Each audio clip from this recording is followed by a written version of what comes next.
Eind mannen stwartte bij de Skilkampen een stuk van de Kaaimoor in. Een boot en een trailer van Skipswerf Stapert verdwoenen daarbij onder water. De provincie jouwt dat de morgen verzwakt is omdat er te diep bagger is.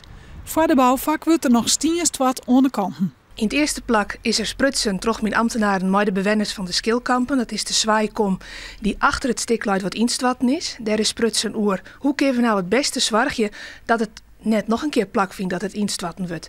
Daar wordt eerst voor de Frieske simmervakantie we de stien stwatten, zodat de damwand de wal net instatten kan. En er is sprutsen met de meesken van de jachtwerf, Stapert, van hoe kunnen we dit hier nou oplossen, want hier is gewoon wat instatten. Skipswerf Stapert zit onder het Nijenkanaal. De eigenaars hebben grote twijfels over de aanpak van de provincie en binnen bang dat het instattingsgevaar bij Hardenbedrijf net oplost wordt. Daar gaan we in principe op deze manier net mee akkoord. En degene die daar verantwoordelijk voor is, die is op vakantie. Dus dan weet hij het wel, dan leidt het straks, leidt het er al.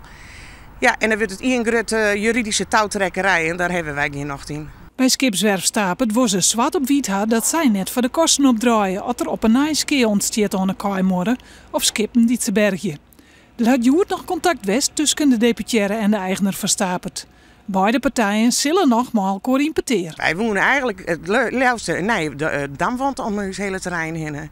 Dan ben we er zeker van dat wij weer vertrouwd aan het werk kunnen. Want mijn man die zei ik zet geen boorden van 10 ton meer op een waldel. Stel je voor dat er wat bad. Wij zullen nou verzwargen maar die nije damwand dat het net nog een keer plak vindt, die instatting.